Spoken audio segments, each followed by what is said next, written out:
Adobong manok guys. Yan. Hindi masyado maanghang yan. Dalawa lang lagi ng sili. Matay ano lang. Tapos ulam ko for today. Pero pag may bumili di bebenta natin. Pinasaan ko lang ang kamatis. Konting suka. Yan.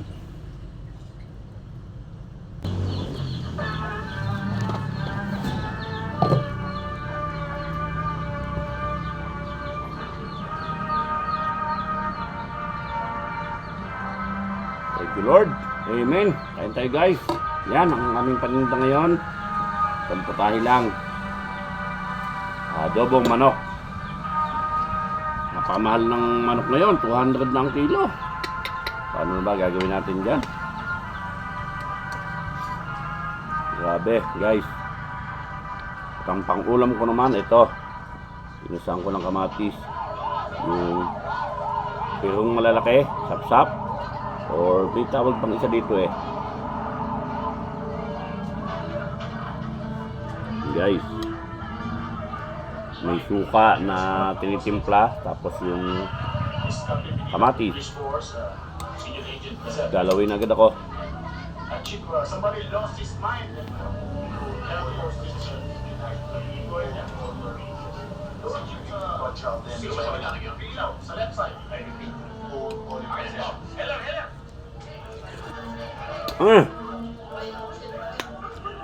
Namit.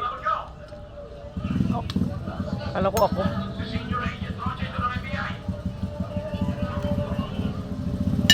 Tignan mami.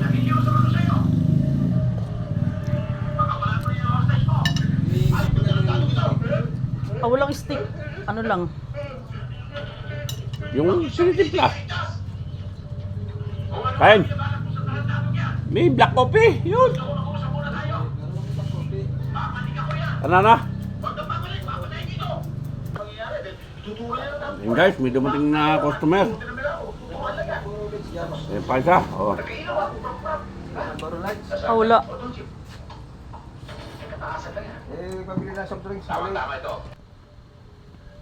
guys. Sa store ba? May kapasok kami ng sari-sari store kasi may mga bumibili. Mga empleyado namin dito. Ilang naman ang customer ko. Konti lang sila.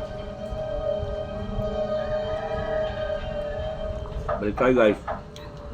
Napakamahal ng presyo ng manok ngayon. Ewan kung bakit. Sabi makapasko, bababa na, maka New Year.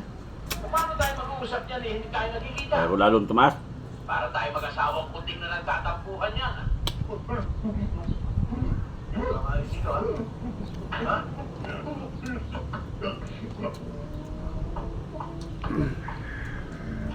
Silipin mo! Wala kong armas!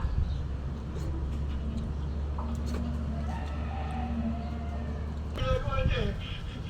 Puro kaso ng trabaho niya. Yung inanim naman, pinapalitan. Pinaikot-ikot kayo mga trabaho. Para wala maging permanente. Tulad ng ginawa niya sa... Sarap talaga pagka yung kamatis ay pinisa. Ganun ang trato niya sa mga trabaho.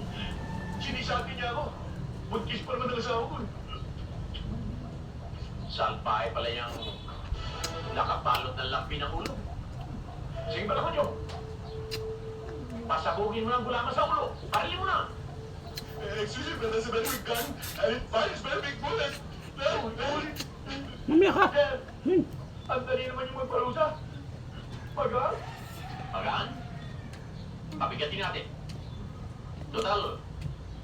Matakaw sa Ito nga pala yung paborito nung yumao kong nanay. Ito. Mga Maria. Pinamatisang isda. Yan. Isubo mo sa kanya. Please, money is spendable, it is not payable.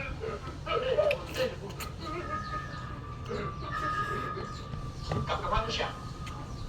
Tiyak na maraming pera sa bulsa yan.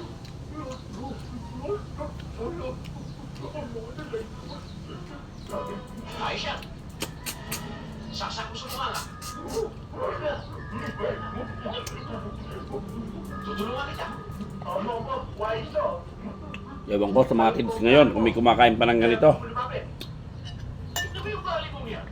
Mga anak ko nga, parang ayaw na rin eh. Parang kang matching. Hindi ba rin naman, Jay? Nakakasiguro naman. Jerry, kaya ako nagpunta rito para tulungan ka. Dahil alam Pero ko mahal mo ang kung pamilya mo. pinangalakan ng 70s, Pero 80s, magpapamatching ka. palagay ko, Diyan ka na. malimit ka pang nakapag-ulam ng ganito dati. Tulungan niyo ako. Ayan, dinagasundo tayo.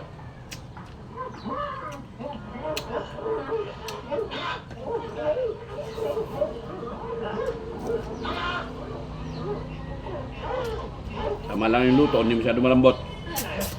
Maril, natutok sa batok mo.